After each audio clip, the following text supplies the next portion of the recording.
Japan Station is made possible in part by Patreon support. If you would like to make sure that I can keep bringing you more content like this, then head on over to japankyo.com/Patreon and sign up for as little as $1 a month.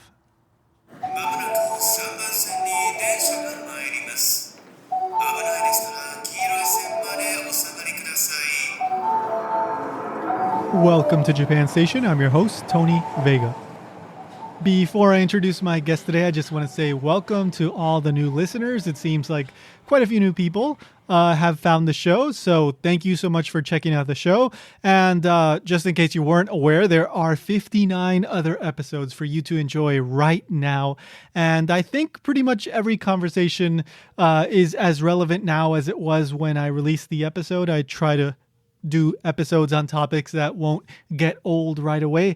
So go check them out. I've talked to all kinds of people about all kinds of Japan-related topics, so I'm sure there's plenty of content there for you to enjoy. Of course, don't forget to subscribe, leave a review, and if you really enjoy the show, then I would greatly appreciate it if you tell a friend or share it on social media. You can tag me at Japankyo News on Twitter or Facebook, and I'll retweet you. So again, thank you so much for giving the show a shot. And let's get to my guest today. So today you're going to get to hear a conversation that I had with Romulus Hillsborough. Romulus Hillsborough is an author and expert on the topic of late Edo period, early Meiji period history. He's written numerous books on the topic, and of course, it's a very, very interesting period of history, as you probably know, right? It was a period of great turmoil because you had eventually what would lead to a civil war and the elimination of the shogunate, right? Which was the ruling government for like 2.5 centuries. The Tokugawa family was ruling Japan for all that time, but eventually the emperor was restored, and then you get the Meiji period, Emperor Meiji, of course, right? And that leads to Japan opening up to the West and embracing a lot of Western things in order to quote unquote modernize. But at the end of the Tokugawa period or the Edo period, there was a whole lot of turmoil and strife and killing and assassinations. And Romulus Hillsborough knows quite a lot about this because he's written several books on the topic. Today, we're going to be talking about one of his books. It's called The Shogun's Last Samurai Corps: The Bloody Battles and Intrigues of the Shinsengumi. It will be published, I think, the day after this episode comes out, so you can go pick it up at japankyo.com/Amazon or wherever you get your books. But japankyo.com/Amazon does support the show, so you can do that if you feel so inclined. But anyway, so the book is, of course, about the Shinsengumi, which is easily one of the most famous group of samurai in all of Japanese history.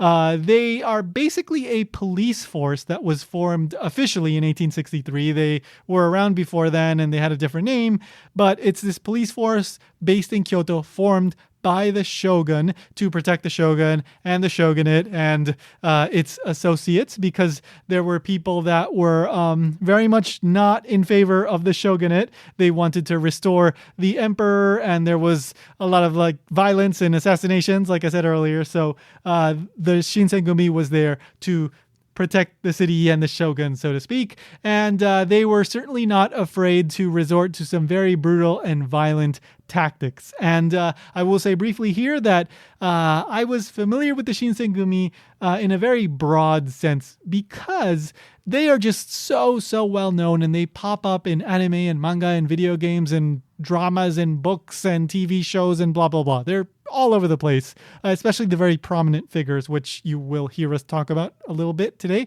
But I just have this impression that they're basically painted as heroes, like pretty much all the time. And it's a very simplistic portrayal of who these people were. But after reading this book, I have a much better understanding of who they were, why they were formed, what they did, and the brutality of the things that they did. And you're also going to get to hear a lot of me kind of picking this whole topic apart and trying to better understand it as I'm talking to Romulus. So anyway, this I think was an overly long intro, but hopefully that helped put things a little bit into perspective. And I hope this conversation helps you better understand who exactly the Shinsengumi were. But of course, in order to fully understand, you should go check out the book. Link in the show notes. But let's get to it. Here's my conversation with Romulus Hillsborough. The next stop is Japan Station. The doors on the right side will open.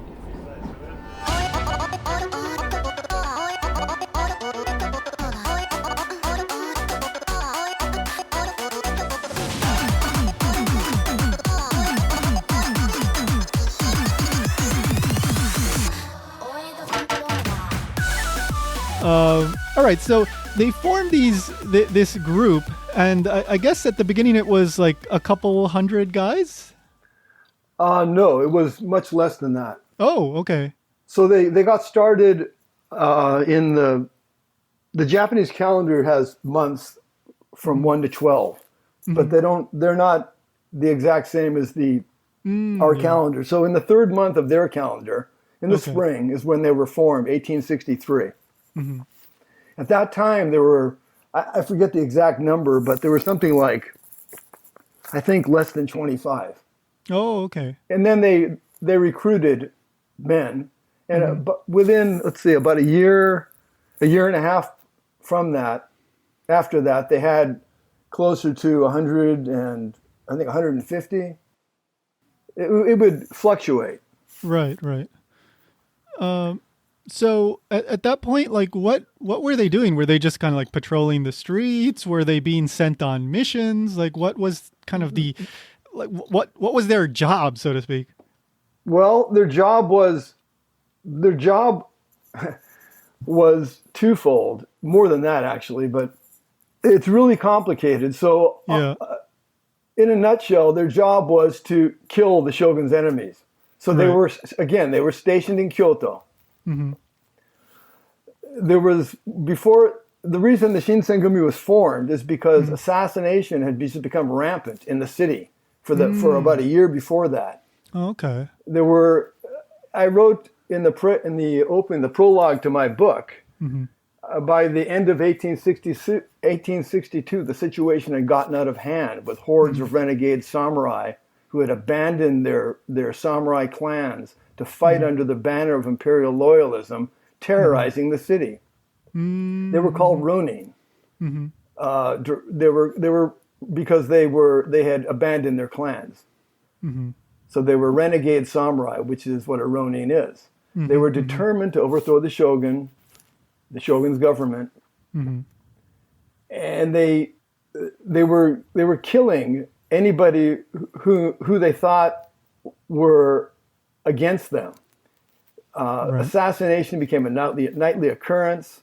The assassins would skewer the heads of their victims onto bamboo stakes and stick the stakes in the mud along the river that ran through the city. And the authorities had to rein in the chaos and the terror. So a band of swordsmen was formed, given the name Shinsengumi, which means newly selected corps. And they were commissioned to restore law and order in the city, in the imperial capital, where the emperor and his court were. Gotcha. So that's what they did. And they did it well.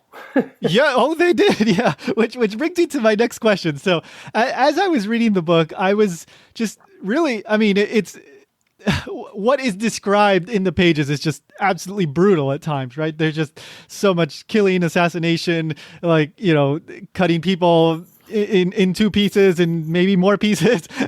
But, after hearing the description that you just gave us right now, like describing how brutal it already was by the time that they were brought into the picture, it how can I put it? It puts it way more into context. Now, that, like, my original impression was, like, these guys are like really, really like brutal. They're kind of almost like, at some of them at least, drunk on power. They almost enjoy getting into these fights and getting to kill people. Is that a fair characterization? Is that more complicated? Or was that just kind of like there was nothing that could be done? That was what was going on at the moment and they had to do what they had to do? All of the above to a certain extent, I think. For example, it depended on the person. Yeah. some of them were more ruthless than others. Yeah. One of the famous guys, his name was Sannan Keisuke, also known as Yamanami Keisuke. He ended up being forced to commit seppuku, self-disembowelment. And one of the reasons he might have been forced to do that is because he disagreed with the two leaders in their ruthlessness. So it depends it would depend on the person. Right. Yeah, like for example, there was a really like strict code of conduct. Like if you tried to leave the Shinsengumi, right, like you would pretty much end up dead. Was that abnormal for that sort of thing, or I guess because there was already like more than 200 years of like quote unquote peace in Japan. So is this like I don't know, had you not seen this sort of thing for a long time? Like, could you give some context in that regard? Again, the country had been at peace for 2.5 centuries. Yeah. About 2.5 centuries. There had been no war fought in Japan until the summer of 1864 on Japanese soil during that whole time. And that took place in Kyoto. And the Shinsengumi was involved in it. Very much involved in it. So, okay, the Shinsengumi was a very ruthless and violent organization in the way it conducted itself, in the way it fulfilled its mission. But it kind of had to, I think. And their violence and their ruthlessness might have been, to a great extent, based on the code that you just mentioned, and vice versa. The code was reinforced by their ruthlessness. And the code itself, anybody that violated any of there were 4 prohibitions in the code. One was you can't leave. You can't just quit the corps. Another one was you can't violate the code of the samurai, which is Bushido. Yeah. You can't leave the corps without permission, which would be hard to get. You can't raise money for selfish purposes. Here's another one. You can't take it upon yourself to make accusations. Those are the 4 basic prohibitions. But this is the killer here. To ensure that the 4 prohibitions would be strictly obeyed, the leaders added another clause. Violation of any of the prohibitions is punishable by seppuku, self-disembowelment. Yeah. And here's another interesting little tidbit. They'd go out on nightly patrols.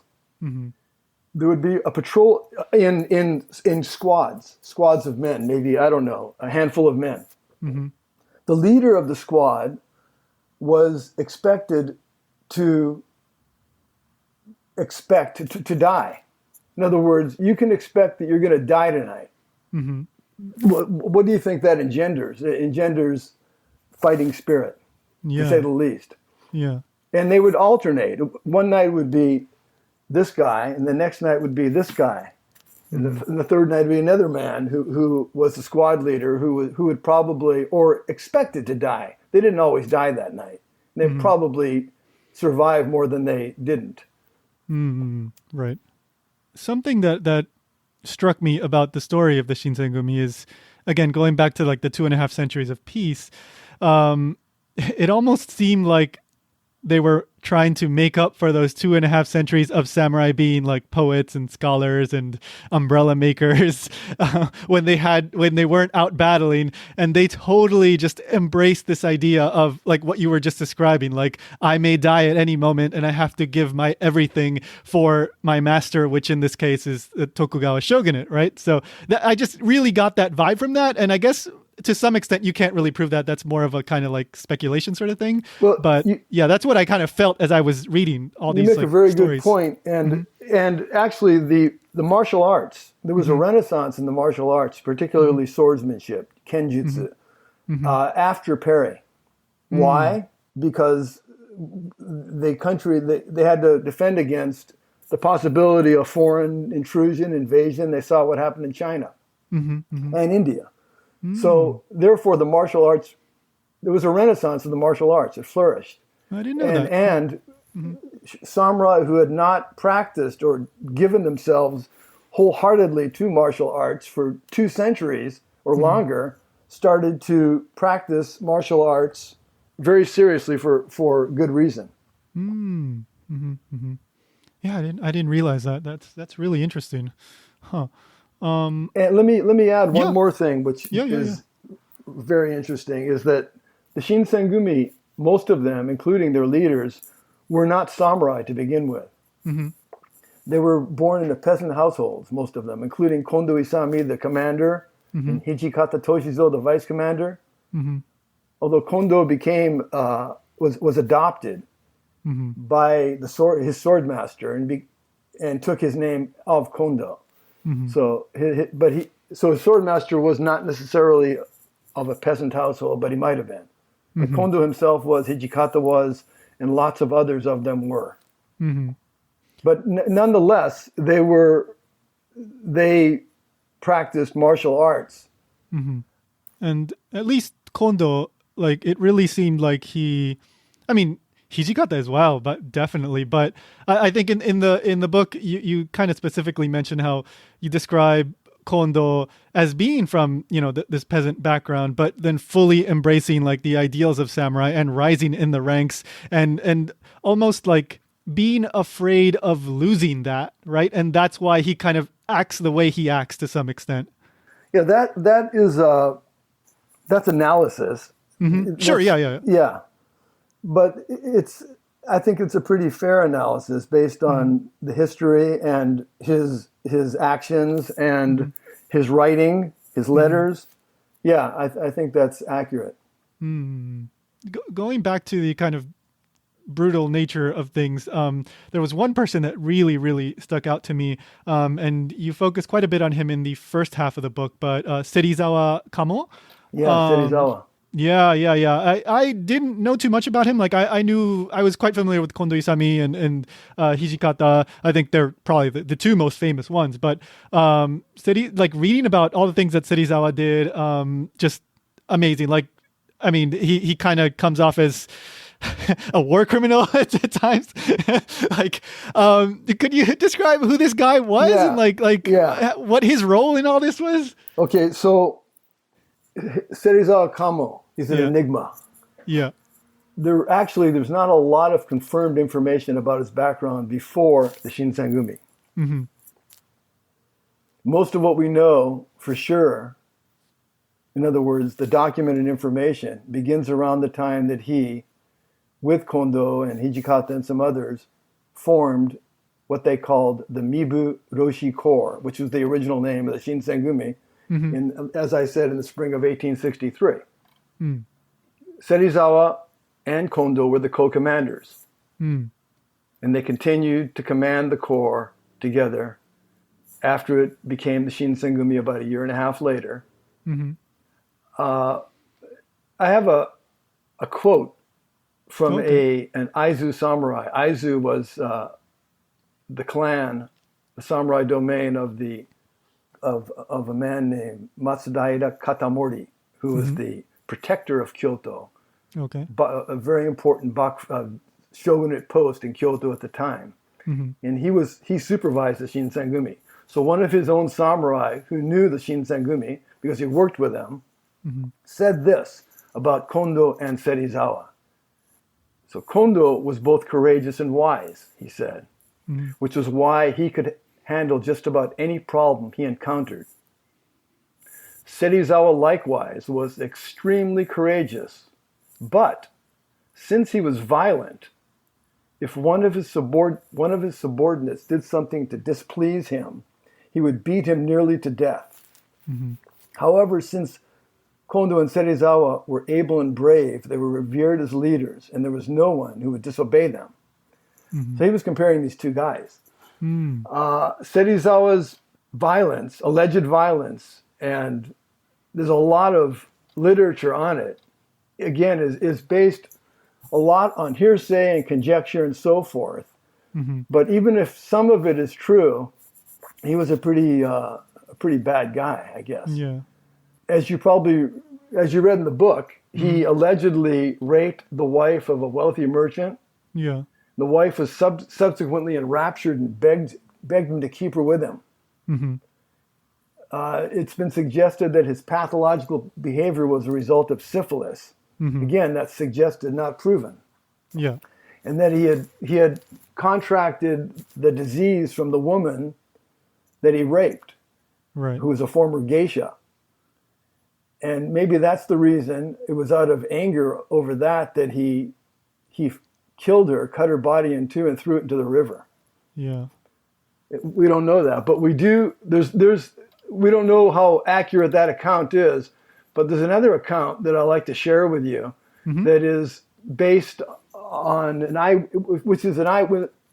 eyewitness account of a person who knew the Shinsengumi, although he was a 14-year-old boy at the time. Mm-hmm. So he told a famous author who wrote a history of the Shinsengumi this. He said, at Kyoto, Serizawa gloried in his newfound power, Mm-hmm. basically, as the co-commander. Mm-hmm. When it was rumored that a tiger at a local circus was actually a man dressed in a tiger skin, Serizawa thought he would go and expose the imposter. So he proceeded to the building where the tiger was kept. He swaggered directly up to the cage, drew his short sword, and thrust the blade between the bars. Mm-hmm. People were watching him as people held their breath. The supposed imposter released an ear-splitting roar, glaring sharply into Serizawa's eyes, Mm-hmm. who now he resheaths his sword and with a sardonic grin says, "It's a real tiger." So if that's true, that's just a good illustration of his personality. Yeah. That's like, I mean, are you familiar with that very famous Rakugo story about the imposter tiger, right? No, I'm not, but maybe Oh. one came from the other. Who knows? Yeah, exactly. Yeah. That's so interesting, that little intersection there. But yeah, I mean, there were several stories there of Serizawa just like indiscriminately killing and kind of flying off the handle in like just the drop of a hat, right? Just in a moment, and just like like I said, it seems like he was not a sane person for I guess you could say, but I've been research. I did a lot of research, subsequent research on Serizawa I'm writing a second book about the Shinsengumi now, and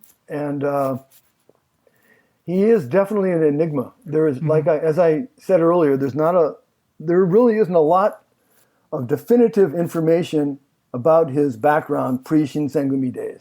Mm-hmm. Well, I guess Kondo, I mean, we know about him kind of growing up, and is there a lot of the other prominent ones, like a lot of history about their time before the Shinsengumi? Is he kind of an exception? There's a lot of blurriness and vagueness to most of them. Mm-hmm. Okay. Probably Kondo, I would have to say that Kondo is probably maybe among the most well documented. He was the chief instructor of a dojo in Edo. There are a lot of letters from Kondo and Hijikata during the Shinsengumi days. Right. Yeah. Yeah. Like I remember, this is only loosely related in the sense that it's about letters, but I remember the anecdote you mentioned in the book about Hijikata sending love letters that he would receive from like geisha and women to his former training partners at a dojo, right? He would mail it to them to kind of show off like and brag to them. Famous story, yeah. Okay, so speaking of the research process and the sources that you used, I'm really curious because there's so much detail, especially when it comes to like the gore and like this guy got cut from behind, like diagonally, this guy got cut in the face and this guy got cut, blah, blah, blah. Like there's so many very specific descriptions of how, person A died, person B was killed. Where are these reports? What kind of stuff did you use? And was there a lot of documentation at the time, or was this much of it like stuff that came out like once we were in the Meiji period? By its definition, a primary source had to have been contemporary. Okay. Or it had to be from a person who was contemporary who wrote it later or said it later. That's a primary source. Now, regarding primary sources on the Shinsengumi, beside their own writings and the writings of their friends and Kondo's students who became their sponsors, and yeah, so those are a lot of primary sources right there. But the mainstream information about the Shinsengumi, I think, was based on two books in particular that were both published in 1928, both by famous authors, one more well-known than the other because he was a popular writer. So the one book is called Shinsengumi Shimatsuki, written by Shimozawa Kan, who is an historical novelist.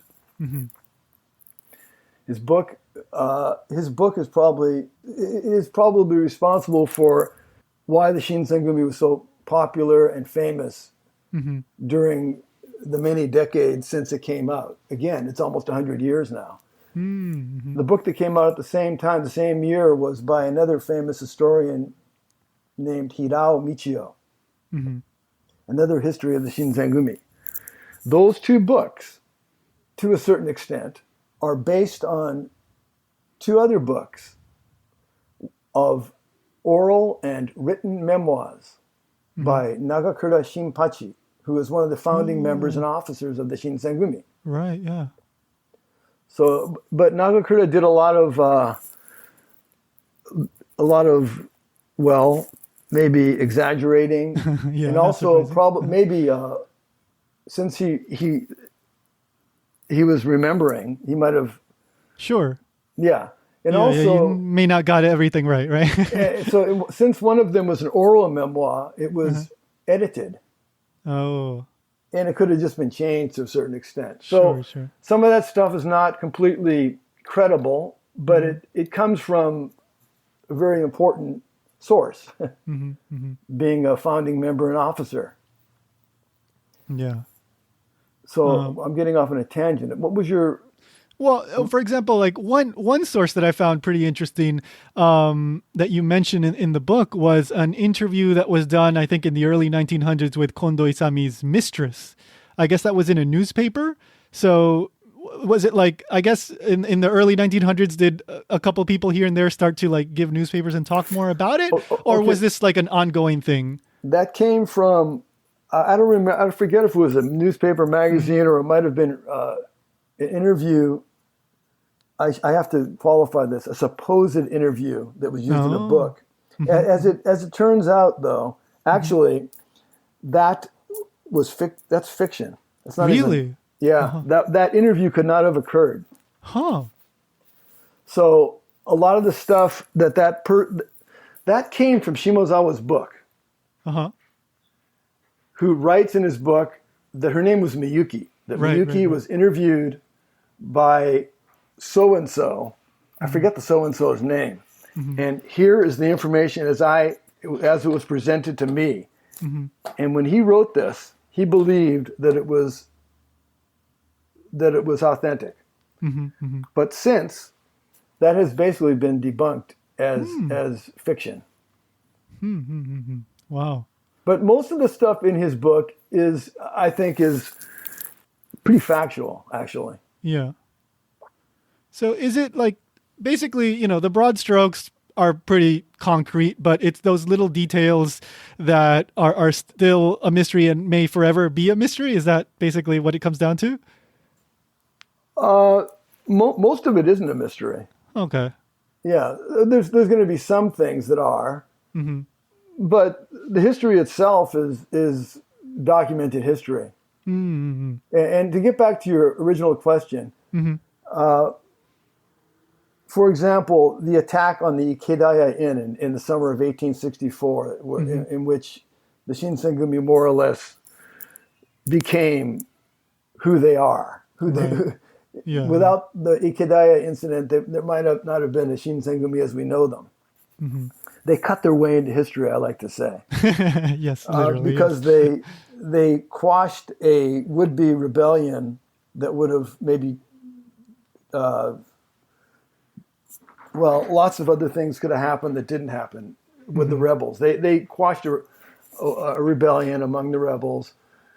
And where was I getting at? Okay, so this incident called the Ikedaya incident, Right.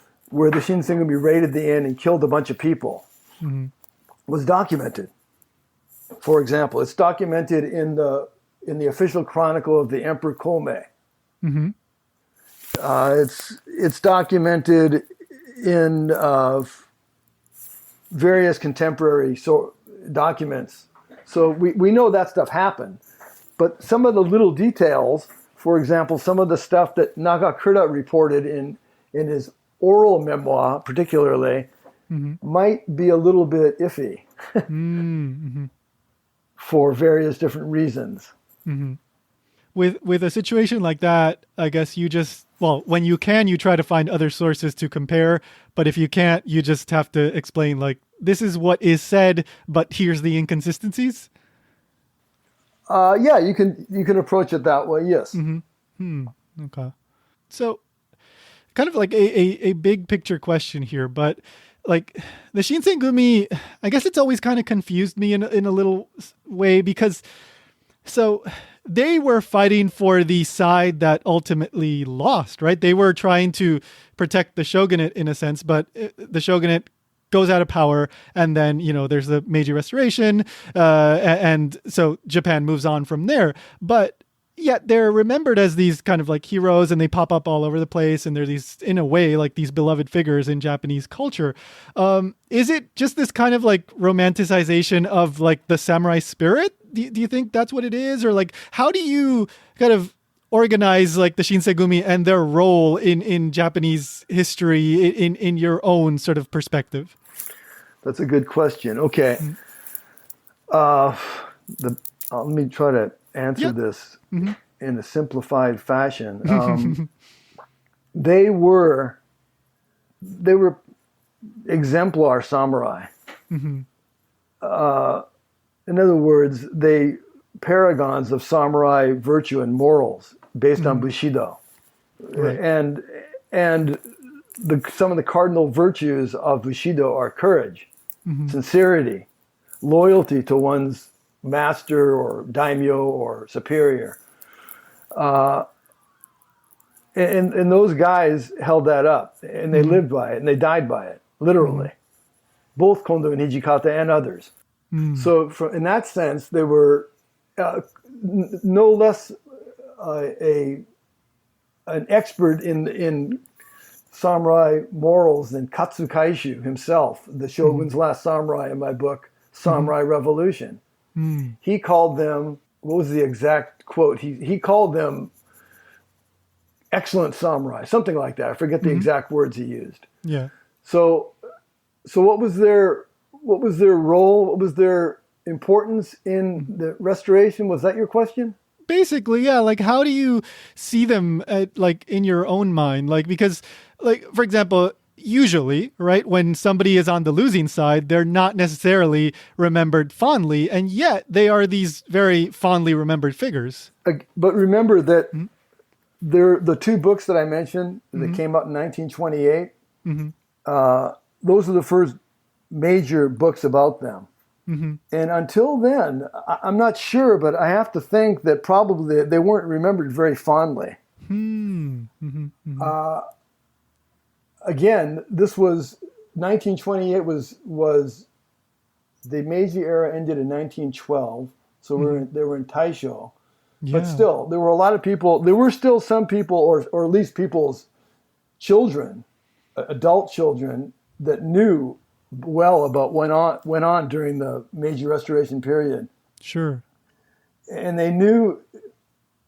I'm digressing. I'm meandering here, but let me give you an example. Yep. When Sakamoto Ryoma was killed, assassinated in the fall of 1867, for years people believed that it was the Shinsengumi that killed him, but they didn't kill him. The Mimawari, different guys from a different organization killed Ryoma. But they were all demonized because they all fought against the imperial government even after it became the imperial government. Right. In imperial Japan, the emperor was worshipped as a god. Anybody that opposed that government back then is going to be demonized. But eventually, I guess as time went by 1928, maybe the time was right for these books to come out, and they did. Right. Yeah. Yeah. I mean, I guess by that point, they could start to look at it from a different perspective, right? It wasn't like they were opposing, how can I put it? Maybe they weren't still being painted in that kind of opposition light, and that sort of, because at the same time, like those ideas of nationalism and, this kind of, in a more general sense, this idea of the samurai and Bushido were still very much there in Japan and would eventually go on to be used to, World War II, et cetera. But maybe by that point, they could start to look at what the Shinsengumi did and represent it in a slightly different light. I'm just kind of pulling at straws here, but... Yeah, I think that's a good analysis. There's something that's fundamental and really important, I think, to understanding this history, and it's this. The Shinsengumi, they were killing the so-called imperial loyalists, the guys that upheld the emperor and wanted to restore the imperial monarchy and overthrow the shogun. And the Shinsengumi were their enemies, and they were killing each other. However, and this is really important, the Shinsengumi had no less of a feeling of imperial loyalism than the so-called imperial loyalists. Nor did they have any less desire to expel the barbarians, as they called it, than the imperial loyalists. They were exactly the same in that way. Interesting, yeah. Yeah. And it's not only the Shinsengumi, it's almost everybody. All Japanese had, or most, I have to think that most samurai in those days had strong feelings of imperial reverence. And most of them wanted to get rid of the foreign intruders. But they were fighting on different sides for different reasons, and it got really complicated. That's very true. Yeah. I didn't think about it that way, but yes, as I've said and as you've said, this is way more complicated, and I think people definitely should read the book because there's so much more context and extra details there that we can't get into today. But it was a fascinating read, and I learned so much from it because I basically just knew from popular depictions, which are just so watered down. But I mean, they're fun and I love them, but they're just not what I saw in that book. So it was very, very interesting. I do want to kind of change gears a little bit and discuss a little bit more about you. So I learned, I was reading on your website that you first went to Japan in 1978. How did that come about? What took you to Japan, and what was it like arriving in Japan like in 1978? Yeah. So let's see. I was a very young man back then. I had practiced a Japanese martial art for several years before that. So I had a natural inclination and interest in Japan by then. So I went to Tokyo. I arrived there, I remember pretty vividly, cold evening in February of 78, arriving at Haneda Airport. The first time I was ever in Japan. And I intended to stay there for a few years and study Japanese while teaching English as a second language. Not an uncommon occupation for a lot of foreigners back then. Did you get the visa as a teacher? How did you get the visa to stay? I got the visa after I got the job. Yeah, so I got... Oh. Yeah. Well, wait a minute. Let me... Yeah, I think I got the visa because I had a job lined up. Oh, okay. And I was able to get a visa. But I ended up staying there for 16 years. But aside from that, I remember taking the train from Haneda Airport to Shibuya, which is a major, as you know, station in the city. And I checked into a small business hotel.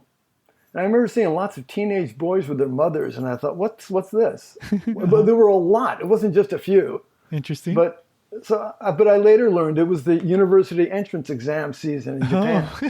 And their mothers were bringing them from cities all over the country to take these stringent, these difficult university entrance exams. So that was one little weirdity that I experienced on my first evening. But even a a more amusing one is I sit down at the hotel bar to get a beer. Yeah. And I'm alone, never been in the country before. I don't speak a word of Japanese. So after I finish my beer, I put a tip on the bar without thinking very much about it. Although I didn't really know how much to tip, but I just figured I'd leave 100 yen. Yeah. So I place a 100 yen bill on the counter. Oh, it's not bills anymore. They weren't supposed to have them any more then either, and I'll tell you why in a second here. But the bartender refused to take it, but I left it there anyway. But shortly after that, I learned that people just don't tip in Japan. I learned that pretty quickly. It was kind of obvious by then after the bartender refused to take the tip. So I thought, okay, fine. And then it took me a little while longer to figure out that actually there were no 100 yen bills either. By then it was all 100 yen coins. Right. I guess they stopped printing them years before that. And I got them in LA. I'm from Los Angeles. I got them just before I went to Japan in a bank. Do you have any left? No, I think I gave some away to friends. Oh, okay. I didn't really care, and I didn't know. Yeah. It's almost like a $2 bill, right? It's the kind of thing that like, oh, wow, that's so interesting. But most people don't actually have one. Have you ever seen one? I don't think I've seen a physical one, but I've had friends that told me like, oh, yeah, I have one at home or something. Like they kind of like keep it because it's special, right? But they don't use it. Yeah. Well, it's like those old Ichiman and 10,000 yen bills with the before the, right now it's what's his name? Fukuzawa Yukichi? Yeah. Yeah. It used to be Shotoku Taishi, that ancient prince. Yeah. So you don't see those anymore either, huh? True. Yeah.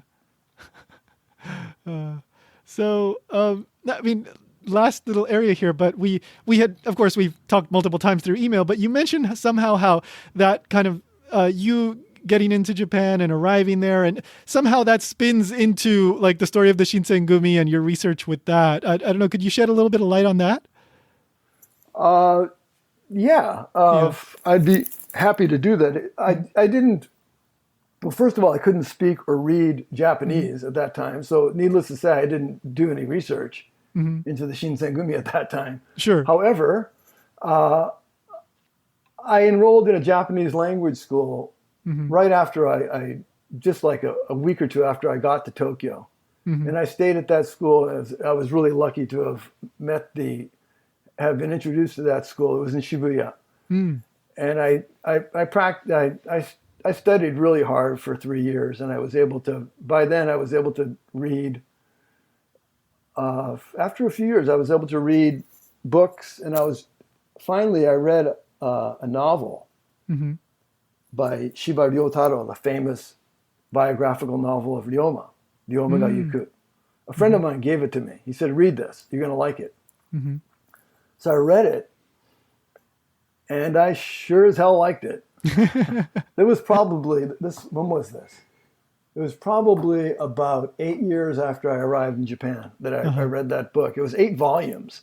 Wow. And while I'm reading it, I thought, this is just so good. I'm gonna get the translation rights to this book and introduce this guy to the world. This guy's fascinating. However, I don't like to translate Japanese and English. I just don't like doing it. Yeah. And I like writing. I've always written. And so I thought, well, I just write a book. So it took me 6 years of research and writing, and I wrote the biographical novel of Ryoma. So that's how I got into this area of writing. Right. And of course, as you mentioned earlier, Ryoma does have links in a way with the larger story, even though maybe there weren't like the direct interactions, right? Oh, he's extremely, they're very much linked together, whether or not I don't think they actually met face to face. Right. But they were in the same city at the same time, and Ryoma's mentor and close, his Katsukaiji, whom Ryoma just loved, also knew the Shinsengumi, and he knew Kondo and Hijikata fairly well. Oh, wow. Huh. So yeah, there's a lot of close connections between a lot of those guys. Right. Huh.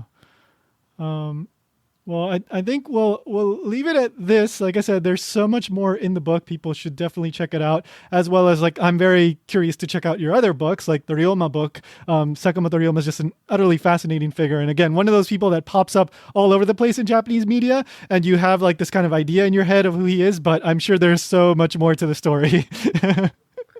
Yeah, it's pretty fascinating, and I want to say, I want to just reiterate that I am working on another Shinsengumi book, which will be an in-depth, much more in-depth history. I look at the first book, which I think is really valuable just as an introduction to the Shinsengumi. But this next book is going to be probably 3 times as long and that much more in-depth. Is there any specific areas that you like really made it a point to focus on that you weren't able to like cover in the previous books? I wouldn't say areas per se, because as I said, the first book is, I think it's a history in brief, and it's a very good sound introduction to the Shinsengumi. So I didn't leave anything out. Yeah. Well, yeah, it tells it from beginning to end, definitely. So. But yeah, it's going to be more in depth, and it's going to bring in more of the historical other people that aren't that I didn't get into in the first book, including Shinsengumi guys in the Shinsengumi corpsmen themselves, and other major historical figures that were closely connected to them. For example, Matsudaira Katamori, the protector of Kyoto, the Lord of Aizu. He had all those. I'm describing him there, and he was their boss. Very interesting. Yeah, okay, well, people like him. I'm looking forward to all that extra context. That sounds really interesting. All right, so I will include the links to all the books and all that in the show notes, of course. Thank you so much for making time and talking. I learned quite a bit from not just the book, but also from talking to you today. Thank you. It was great talking, Tony. Thank you very much. Once again, the title of the book is The Shogun's Last Samurai Corps, The Bloody Battles and Intrigues of the Shinsengumi. So if you want to support the show, you can use japankyo.com/Amazon. Won't cost you anything extra. And a tiny percentage of whatever it is that you buy on Amazon will be sent over here for me to pay for stuff like hosting. So consider that. But of course, you don't have to. I certainly appreciate you just listening to the show and downloading it and coming back and subscribing.